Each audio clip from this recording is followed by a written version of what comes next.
Buon pomeriggio a tutti dall'ippodromo Arcoveggio di Bologna, al via questo pomeriggio incentrato sul Gran Premio della Repubblica. Si comincia con i 3 anni, non vincitori di 5.000 euro in carriera, 6 al via, 1 Dark Lady Cav, 2 Diamond Matto, 4 Dina Spritz, 5 Diamante, 6 Dega del Ronco, in seconda fila 7 Dobar Daghi. L'autostart prende velocità e sbaglia Diamond Matto.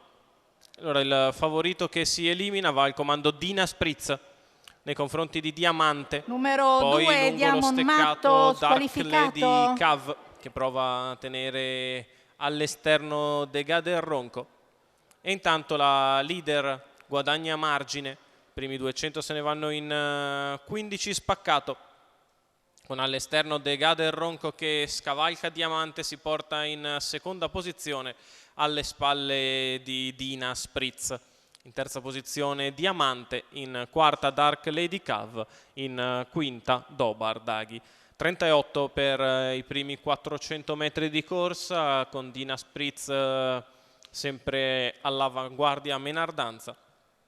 In seconda posizione Dega del Ronco, in terza Diamante, che perde un po' di contatto sulla piegata, non precisa di andatura.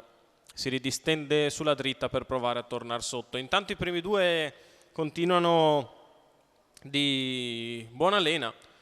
1-1-6 per la metà gara. 2 quarti uguali in 38 e Dina Spritz prosegue indisturbata leader al chilometro, che se ne va in 1.17.2. In evidenza Dina Spritz, Dega del Ronco nella sua scia, poi ancora Diamante e Dark Lady Cav che prova a spostare alla retroguardia Dobar Daghi.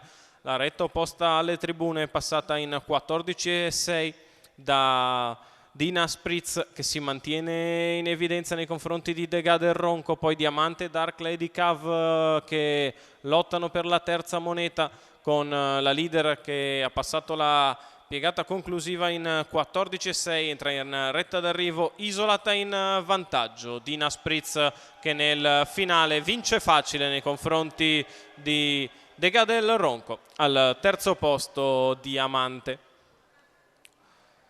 1.15.1 dovrebbe essere il ragguaglio cronometrico di Dina Spritz, con chiusa svelta Andrea Farolfi per il training di Andrea Sarzetto, i colori della scuderia Valle Falconera.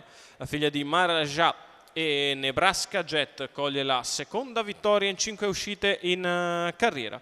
Sorella di Cosmo Spritz, che vedremo nel corso del pomeriggio all'Opera, coglie un bel successo all'avanguardia con Andrea Farolfi che la porta al palo.